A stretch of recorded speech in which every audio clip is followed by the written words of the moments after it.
महुआ मोइत्रा के पूरे कंट्रोवर्सी पर जो कंप्लेनेंट हैं वो है बीजेपी के सांसद निशिकांत दुबे, जो जुड़ रहे हैं हमारे साथ। निशिकांत दुबे जी, स्वागत है आपका टाइम्स नाउ और टाइम्स नाउ नव भारत पर। सवाल सबसे पहले तो यही पूछूंगी कि क्या लोकतंत्र का अंत हो गया, जिस तरह महुआ मोइत्रा जी ने कहा है, और उन्होंने कहा है कि ये एक प्री फिक्स्ड मैच था। क्या जवाब देंगे आप? क्या आप बीजेपी के सांसद, एथिक्स कमेटी में बहुमत बीजेपी का, और कांग्रेस की सांसद प्रणीत कौर भी आप ही के साथ वोट करती हैं, उनके पति कैप्टन अमरिंदर सिंह अब बीजेपी में शामिल हो गए, क्या ये पूरा बीजेपी का षड्यंत्र था? महुआ मोइत्रा के इस आरोप पर आप क्या कहेंगे?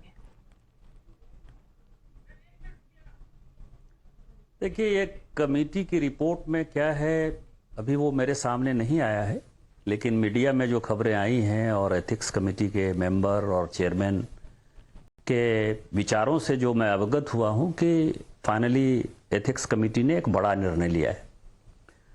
मैं ये कह सकता हूं कि 15 साल से मैं सांसद हूं। 2009 में पहली बार सांसद बनकर आया। अंबेडकर जी ने भारत का संविधान बनाने में बड़ा भूमिका निभाया। उन्होंने भारत का संविधान बनाया। जो एथिक्स कमेटी के चेयरमैन है विनोद सोनकर जी, उन्होंने संविधान और भारतीय संसद की गरिमा को बचाने का काम किया है। और दूसरी बात, मैं प्रणीत कौर जी को मैं आपके माध्यम से धन्यवाद देना चाहूंगा, क्योंकि वो भी एथिक्स कमेटी के मेंबर को मैंने सुना कि वो हमारे साथ खड़ी थी। तो जो कैप्टन अमरिंदर सिंह जी हैं, उनका एक इतिहास है, वो फौज में रहे हैं और पंजाब ने हमेशा, चाहे वो कोई भी परिस्थिति रही हो, उस परिस्थिति में पंजाब ने, चाहे आज़ादी का सवाल रहा हो, चाहे देश को जोड़ने का सवाल हो, देश को आगे बढ़कर खिलाने का सवाल हो, पंजाब के लोगों ने बढ़ चढ़कर हिस्सा लिया।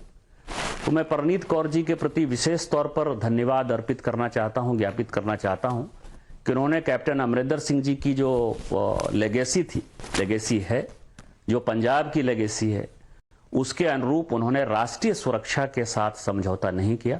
राष्ट्रीय सुरक्षा में जो भ्रष्टाचार आ गया था और कैश फॉर क्वेरी, जो एक नया विषय 2005 में जिस तरह हमने सांसदों को हटाया, उसमें माननीय महुआ मोइत्रा जी को निकालने का फैसला जिस कमेटी ने किया, उस कमेटी में वो कांग्रेस पार्टी के सिद्धांतों से अलग हटकर भारतीय जनता पार्टी के सिद्धांत के तौर पर आई और आज भारतीय संविधान, भारतीय संसद की रक्षा हुई। लेकिन निशिकांत दुबे जी, बात अगर कैश फॉर क्वेरी की है, तो कैश वाला मामला अब तक किस तरह से प्रूव हुआ है? क्या एथिक्स कमेटी प्रूव कर सकती है ये मुद्दा? सवाल ये है कि कैश क्विड प्रो क्वो कौन सी एजेंसी तय करेगी, और अगर ये एजेंसी तय करने से पहले ही एथिक्स कमेटी ने डिसीजन ले लिया है, तो क्या कहीं ना कहीं ये प्री फिक्स्ड मैच के आरोप सही हैं? 2005 में भी कैश ही दिए गए थे ना। उस कमेटी ने कैश प्रूफ किया था क्या? किसने 10,000 रुपए लिए? किसी के यहां बरामद हुए थे क्या वो पैसे? आपने तो केवल एक रिपोर्ट के आधार पर या वीडियो के आधार पर लोगों को निकाल दिया। 10,000 रुपया किसने दिया, किस कंपनी ने दिया, किस तरह के प्रश्न पूछे गए? उस वक्त तो कोई प्रश्न भी पूछे नहीं गए थे। किसने पैसे दिए? पैसा देने वाला कोई इनकम टैक्स पेई भी नहीं खड़ा था। किसका पैसा था? 10,000, 15,000, 20,000, 1 लाख पे आप निकाल दिया। यहां तो जो आरोप है, जो जयअनंत देहात राय ने जो मुझे पत्र लिखा और जिस पत्र के आधार पर मैंने एथिक्स कमेटी में कहा, यहां तो दर्शन हीरानंदानी, जिसके ऊपर की ये सारे आरोप थे, उसने अपने हलफनामे में खुद ही स्वीकार कर लिया कि उसने ब्रांडेड चीजें उनको दी, उन्होंने नेशनल और इंटरनेशनल ट्रैवल का पैसा दिया, उन्होंने होटल में रुकने का पैसा दिया, और तो और जितने भी इंटरव्यू मैंने माननीय सांसद महुआ मोइत्रा जी के सुने, उन्होंने खुद ही कहा कि एरमिस का जो है स्कार्फ दे दिया। कोई एरमिस का स्कार्फ जो है 50,000, 60,000, 1 लाख से कम में तो आता नहीं है। फिर उन्होंने कहा कि बॉबी ब्राउन का जो है लिपस्टिक हमने जो है मंगवाया। कोई भी जो होगा 4,000, 5,000 तो उसका बेस प्राइस होगा ना। तो 10,000 रुपया जब लेने में पीए को आपने बर्खास्त कर दिया और जो खुलेआम टेलीविजन पर इन चीजों को एक्सेप्ट कर रही हैं, तो ये कैश नहीं है। कैश जो है वो काइंड में यदि कोई लेकर आ गया तो ये कैश नहीं है। दूसरा, दर्शन हीरानंदानी से जो इनका परिचय है वो कोई पुराना बचपन का परिचय नहीं है। परिचय ये था कि ममता बनर्जी जी ने जो है एक बिजनेस समिट किया था और बिजनेस समिट में बिजनेसमैन के लिए उन्होंने कुछ अपने सांसद विधायकों को जो है लगा रखा था। उस वक्त भी ये बंगाल विधानसभा की विधायक थी, तो विधायक के नाते हम एथिक्स कमेटी में है मान लीजिए, हम होम कमेटी में है मान लीजिए, या संसद हैं। सांसद होने के नाते हम हजारों लोगों से मिलते रहते हैं, लेकिन वो मेरा परिचय जो है सांसद होने के नाते है। मेरे तो दोस्त वो होंगे जो बचपन से मेरे साथ होंगे, मेरे दोस्त वो होंगे जिन्होंने मुझे संघर्ष के दिनों में साथ दिया होगा। यदि वो कुछ करते हैं उसका एक अलग माहौल होगा, लेकिन जब सांसद होने के नाते कोई मुझे कोई बड़ा गिफ्ट देगा, कोई पैसा देगा, कोई मेरा इंटरनेशनल और नेशनल ट्रैवल जो है एक्सेप्ट करेगा कि हमने इसके लिए किया, तो इसके बाद भी आप करेंगे कि कैश कहां है? सबसे बड़ा सवाल यह है। दूसरा जो सवाल यह है कि आपने एक प्रश्न पूछा था कि तृणमूल कांग्रेस के लोग उनके साथ आ गए, उन्होंने कहा कि बड़े मार्जिन से जीत गए। हो सकता है कि कांग्रेस उनको टिकट दे दे नाबिका जी, क्योंकि जिस 2005 में 10-11 सांसदों को निकाला गया था उसमें राजा राम पाल ही एक ऐसे सांसद है जो सुप्रीम कोर्ट में गए थे और सुप्रीम कोर्ट ने कहा कि नहीं, तुमको निकालना सही था और तुमने जो है गलत काम किया। उन्होंने भी एक आरोप लगाया था कि जब मैं रिलायंस के खिलाफ कुछ बोल रहा हूं, इतने इतने पत्र लिख रहा हूं, तो मुझे रिलायंस के कारण पार्टी से निकाल दिया। कांग्रेस ने जिस राजा राम पाल को निकाला था, उसी कांग्रेस ने उस 11 सांसद में केवल एक ही सांसद 2009 में चुनाव जीत कर आए थे, वो राजा राम पाल थे और कांग्रेस ने उसको टिकट दिया था, जिसको करप्शन के आधार पर पार्लियामेंट ने निकाला। जो प्रूफ हुआ, सुप्रीम कोर्ट ने भी कहा कि नहीं सही बात है। उसी राजा राम पाल को 2009 में कांग्रेस पार्टी ने सदस्यता दिलाई और टिकट दिया। तो हो सकता है कि महुआ जी को भी इंडी गठबंधन चुनाव दे, कहीं से हो सकता है कि अपनी जो वायनाड सीट है वही राहुल गांधी उनके लिए छोड़ दें। लेकिन जो वास्तविकता है, वास्तविकता यह है कि उन्होंने चोरी की थी और यह स्पष्ट हुआ और आज एथिक्स कमेटी का यह निर्णय जो मीडिया के अनुसार आया है वो निर्णय हुआ है। आप चोरी शब्द का इस्तेमाल कर रहे हैं, बड़ा शब्द है, बड़ा आरोप है। चोरी तो प्रूफ करनी पड़ेगी ना, चोरी क्रिमिनल ऑफेंस है, चोरी प्रूफ करनी पड़ेगी कोर्ट ऑफ लॉ में, या एथिक्स पैनल में आपने कह दिया कि चोरी हुई तो चोरी हुई? नहीं, मैंने आपको उदाहरण दिया ना नाबिका जी, सारी बातें तो मतलब पूरी की पूरी खुली किताब है ना। उन्होंने खुद ही इन चीजों को एक्सेप्ट कर लिया ना, कि नहीं एक्सेप्ट किया। बॉबी ब्राउन का लिपस्टिक उन्होंने खुद ही एक्सेप्ट कर लिया ना कि हमने 3-4 बार मंगाया होगा। अब आप समझे, कई एक लोग हैं, जैसे इस कमेटी में कई एक रिपोर्ट छुपी हुई है, जैसे मनीष आनंद एक आदमी है जो दर्शन हीरानंदानी के लिए काम करते हैं, लगातार उनसे मिलते रहे।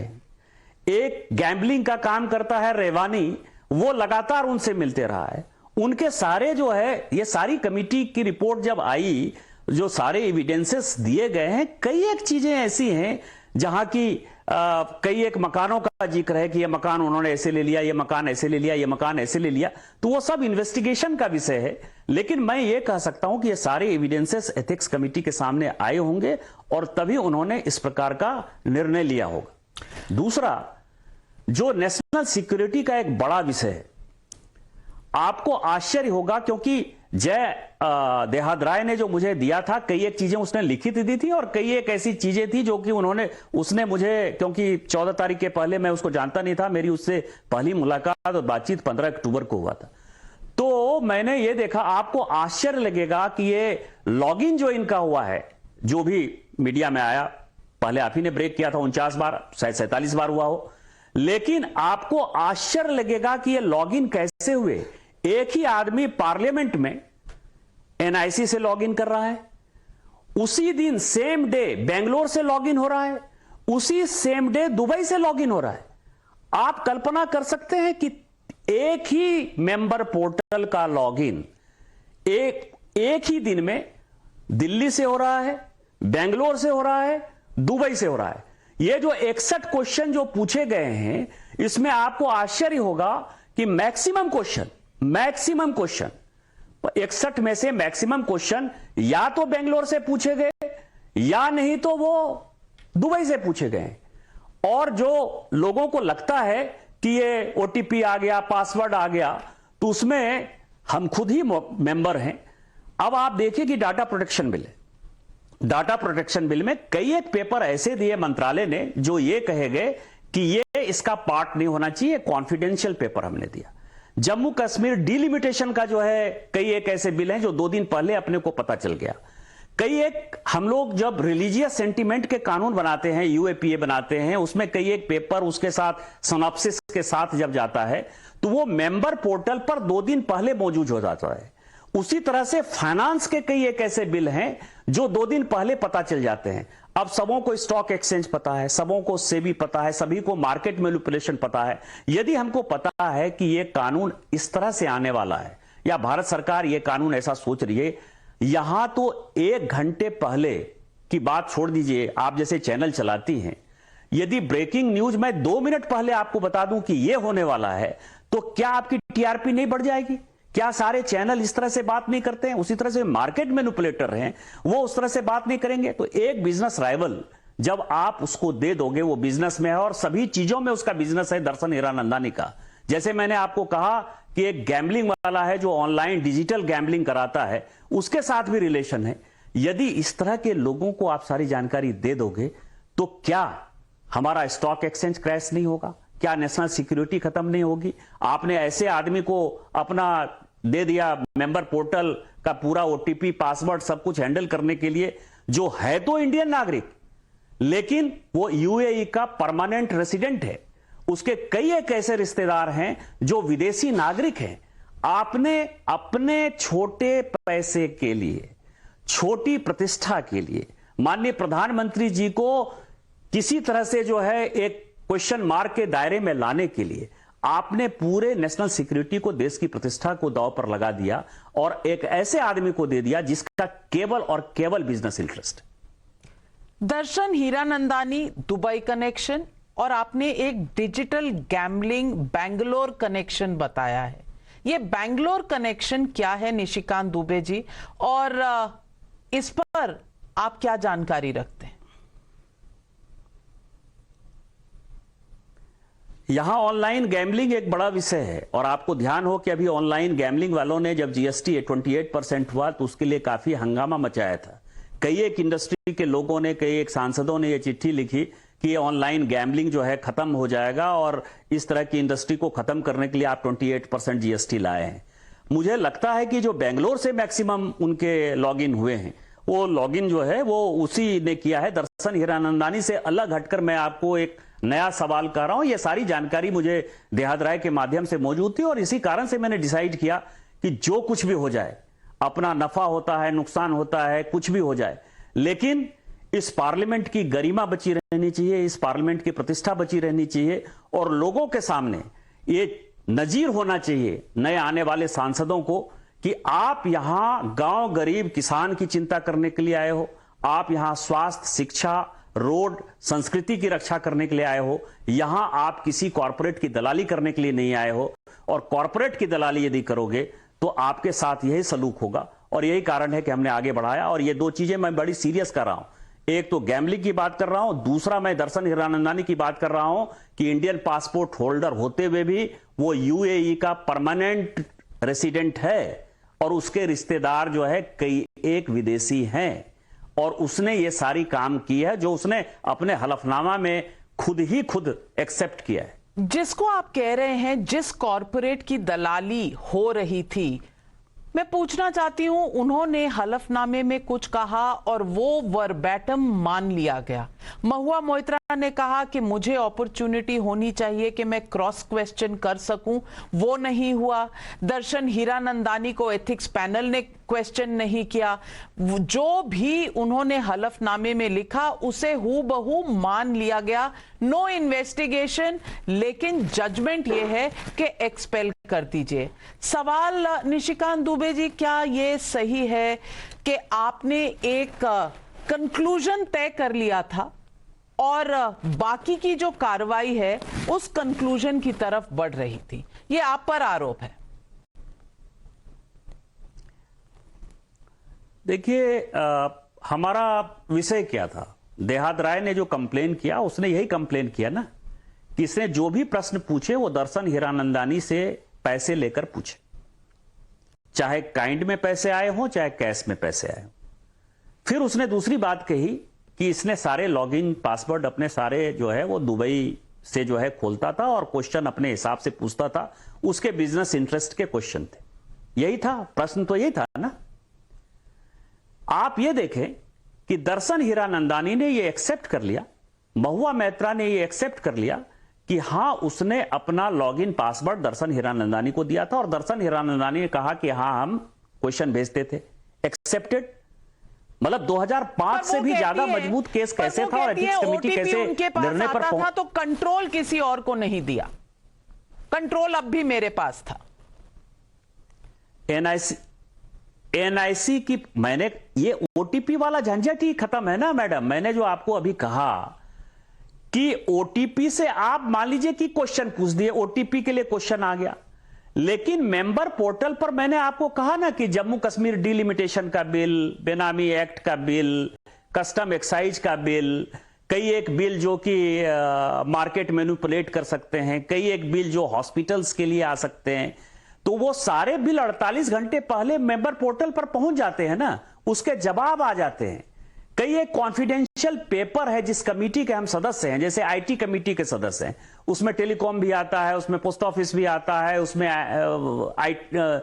आईटी भी आ जाता है, उसमें इंफॉर्मेशन ब्रॉडकास्टिंग भी आ जाता है, ट्राई भी आ जाता है। तो हमारे रेगुलेटर ट्राई क्या कर रहा है, इंफॉर्मेशन ब्रॉडकास्टिंग क्या कर रहा है, पाकिस्तान के साथ हमारी क्या पॉलिसी है, चाइना के साथ क्या पॉलिसी है, वो सारी पॉलिसी, कई एक स्टेटमेंट ऐसे होते हैं जो मंत्रियों को स्टेटमेंट देना होता है, वो पहले से पहुंच जाते हैं कि हमने इस कंट्री के साथ इस तरह की बातें की है। कहीं बायलैटरल यदि डिस्कशन होता है, वो भी मेंबर पोर्टल पर जो है प्रत्येक दिन कुछ ना कुछ पेपर मिलता है, जो इतने कॉन्फिडेंशियल पेपर होते हैं जो सभी कुछ दिन, क्योंकि केवल मंत्री ही पद और गोपनीयता की शपथ नहीं लेते हैं, पद और गोपनीयता की शपथ हम लेते हैं। तो ओटीपी तो केवल क्वेश्चन के लिए होगा, लेकिन ये सारे पेपर जो मिल गए तो उसमें देश प्रभावित होगा कि नहीं। मैं जब ये कह रहा हूं कि वो भारत का नागरिक है लेकिन यूएई का परमानेंट रेसिडेंट है, मान लीजिए कि वो आईएसआई के हाथ में चला गया, मान लीजिए कि वो दाऊद इब्राहिम के लोगों के साथ चला गया, मान लीजिए कि वो हमारे जो विरोधी लोग हैं उनके हाथ में चला गया, हिजबुल मुजाहिदीन के हाथ में चला गया। आप बाहर बैठकर क्या हो रहा है, क्योंकि जब हम बाहर जाते हैं तो ईमेल हमारा नहीं खुलता है, उसके लिए भी स्पेशल परमिशन की आवश्यकता पड़ती है। तो जब आपने वो सारे पेपर दे दिए, इससे नेशनल सिक्योरिटी का कितना बड़ा सवाल हुआ। तो ओटीपी का भी जो मामला है वो केवल गुमराह करने के लिए, गलत लोगों को गुमराह करने के लिए, जैसे मैं आपको बताऊं आज ही कमेटी का फैसला हुआ, मैं उत्तम रेड्डी का स्टेटमेंट सुन रहा था कि 7 तारीख को होना था, अब 9 तारीख को हो गया, मैं नहीं आऊंगा। अरे उत्तम रेड्डी आ ही जाते तो क्या होता, ये पार्लियामेंट अच्छे से चलता है। आप देखें मैडम, जैसे हमारी सांसद हैं सुनीता दुग्गल जी, सुनीता दुग्गल जी के फादर की डेथ हुई है, आज उनका श्राद्ध था। तो फादर की डेथ तो 10-12 दिन पहले हुई ना, आज श्राद्ध था, पूरे देश को पता था, कमेटी को पता था, लेकिन उसके बावजूद भी मीटिंग हुई। आज जो हमारे मध्य प्रदेश के पार्टी अध्यक्ष हैं, जिनके लिए कि उन्होंने कहा कि वो आ रहे हैं चार्टर्ड प्लेन से, क्यों आएंगे? आज छतरपुर में माननीय प्रधानमंत्री जी का कार्यक्रम था, जो उनकी खुद की लोकसभा है। तो हमारे भी तो सांसद नहीं थे ना इस कमेटी को, क्योंकि पिछली बार कैश फॉर क्वेरी वाले में 11-12 दिन में फैसला हो गया था, ये लंबा चल रहा था। तो मुझे लगता है कि एथिक्स कमेटी ने एक बढ़िया निर्णय किया कि 25 दिन के अंदर अंदर इसको फैसला कर दिया, क्योंकि ये नजीर बनना है नए आने वाले सांसदों को, और उन सांसदों को जिनको कि देश के सुरक्षा से मतलब नहीं है, भ्रष्टाचार से मतलब नहीं है, एन केन प्रकारेन केवल नाम कमाने के लिए देश को बदनाम करना है, दुनिया को बदनाम करना है और रोज अखबार में छपना है, उनके लिए एक नजीर होगा कि हम यदि सांसद हैं, 140 करोड़ में यदि 543 में से एक सांसद हैं, यदि कुछ अधिकार जनता ने हमको दिया है, तो हमारा कर्तव्य भी है कि हमको देश की सुरक्षा को कायम रखना है और भ्रष्टाचार नहीं करना है। और इस कारण से जो भी आरोप है वो गलत आरोप है। निशिकांत दुबे जी, 2 आरोप और हैं। सबसे पहले ये कि जय आनंद देहद राय आप ही के साथ संपर्क क्यों करते हैं? क्योंकि आपकी और महुआ मोइत्रा जी की, माफ कीजिएगा, हम मीडिया में सब जानते हैं, जुगलबंदी चलती रहती है सोशल मीडिया पर। आप कुछ कहते हैं, वो जवाब देती हैं, एक दूसरे के साथ आपका एक तरह से पक्ष विपक्ष का जो दौर है वो चलता रहता है, डिबेट चलती रहती है। शायद इसीलिए पर्सनल जो उनके रिश्ते थे जय आनंद देहद राय के साथ, उसको एक्सप्लॉइट करके वो आपके पास गए और आपको हथियार दिए महुआ के खिलाफ।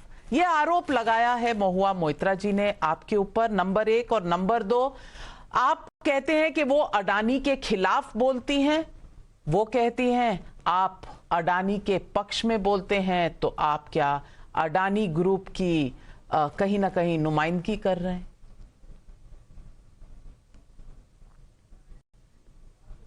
देखिए, 2-3 चीजें मैं आपको स्पष्ट कर दूं। जैसे मैंने पहले भी बोला कि जय देहाद राय को मैंने पहली बार 15 अक्टूबर को जो है फोन पर सुना। जय देहाद राय को 15 अक्टूबर के पहले मैं न कभी व्यक्तिगत मेरी कभी फोन पर बातचीत थी, ना मैं उनको पहचानता था। इनके जय देहाद राय से क्या संबंध है, ये भी मुझे दूर दूर तक इसके बारे में कुछ भी पता नहीं। दूसरा, इन 15 साल में कम से कम मुझे लगता है कि 1300-1400 सांसदों को मैंने देखा होगा, लोकसभा राज्यसभा मिला के।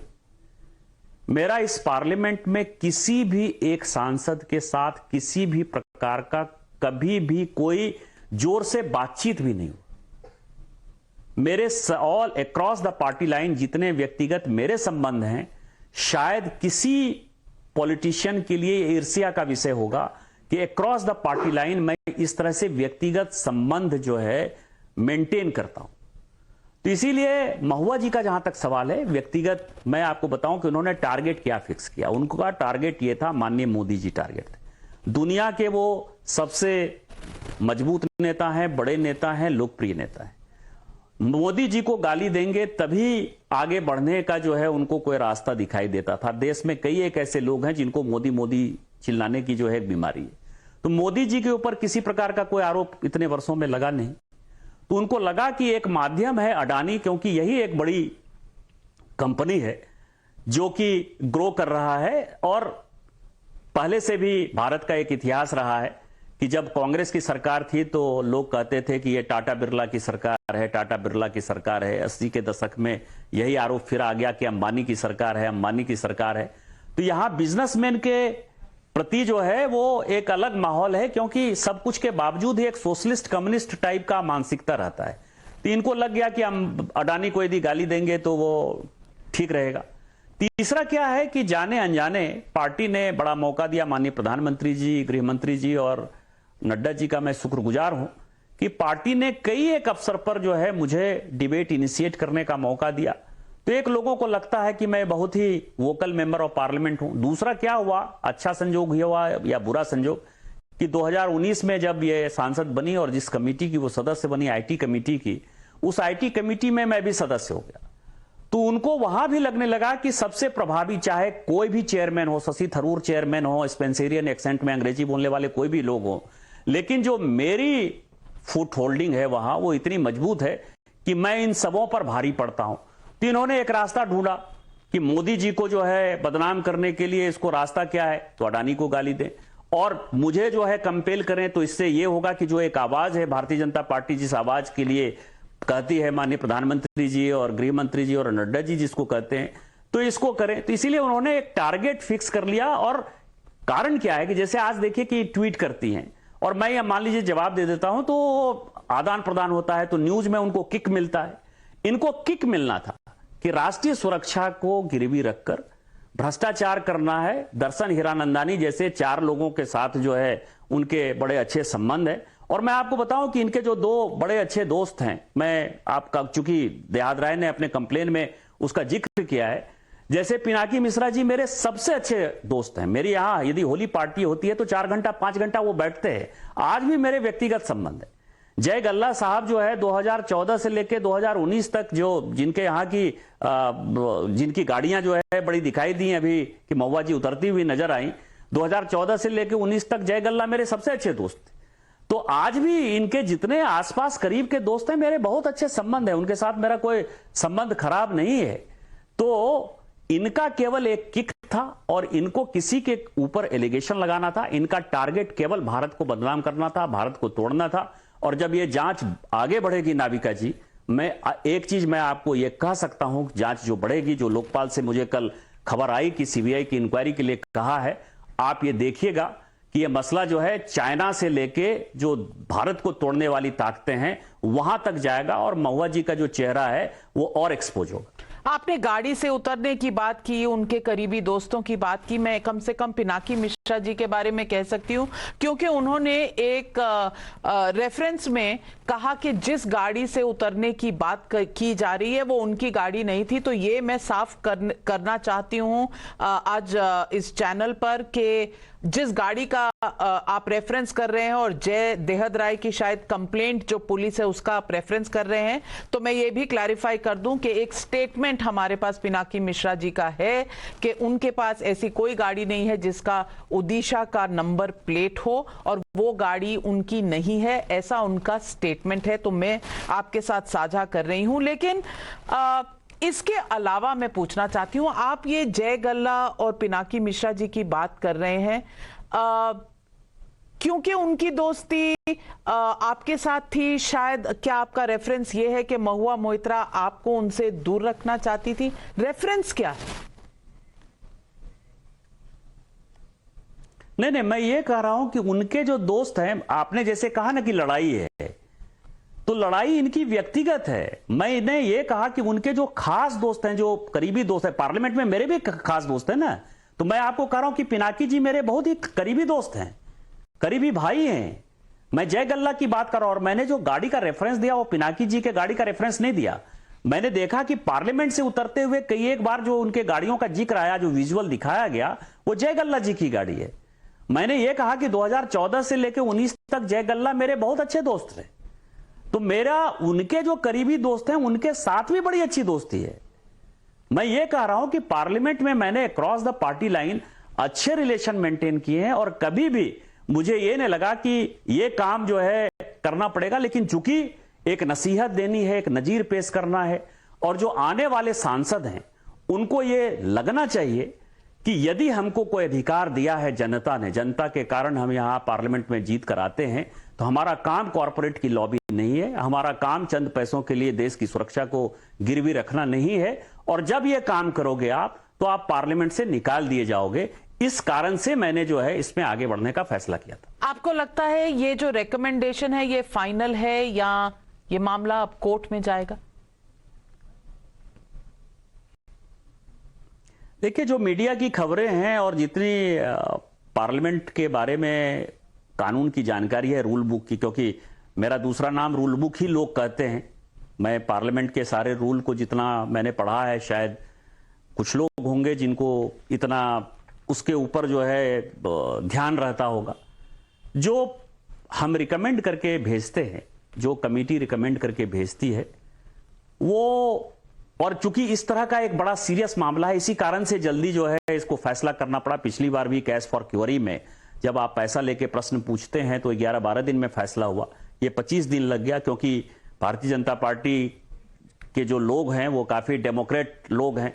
जो एथिक्स कमेटी में जो मेंबर भारतीय जनता पार्टी ने भेजे थे वो भी मैं आपको बता दूं कि बड़े पढ़े लिखे मेंबर थे। डॉक्टर राजदीप राय खुद एमबीबीएस हैं, सुभाष भामरे एमबीबीएस डॉक्टर हैं, सुमेधानंद सरस्वती जी एक बहुत बड़े सन्यासी हैं, विनोद सोनकर जी का अपना एक इतिहास है, बड़े पढ़े लिखे आदमी हैं, सुनीता दुग्गल जी आईआरएस हैं, अपराजिता सारंगी जी जो है वो आईएएस रही हैं। तो भारतीय जनता पार्टी ने बड़े एथिकल लोगों को भेजा था। तो एथिकल लोगों ने जब ये फैसला किया, और खासकर परनीत कौर जिनको कि मैंने आपके माध्यम से धन्यवाद दिया कि उनके बारे में भी ये माना जाता है कि बहुत ही सोबर लेडी हैं और कभी भी उन्होंने कोई कानून से हटकर जो है इस देश के भलाई के लिए हमेशा काम किया। तो उन लोगों ने जब कोई फैसला किया होगा तो ये लोकसभा स्पीकर निश्चित तौर पर उसको संज्ञान में लेंगे। और जो अभी तक की परंपरा है कि ये मोशन जो है 4 तारीख से, आज ही आ गया है कि 4 तारीख से लेकर 22 तारीख तक का पार्लियामेंट चलेगा, तो उसी बीच में मुझे लगता है पहले या दूसरे दिन ये मोशन आएगा और मोशन के बाद जो है उनकी जो भी रिकमेंडेशन होगा वो रिकमेंडेशन इंप्लीमेंट हो जाए।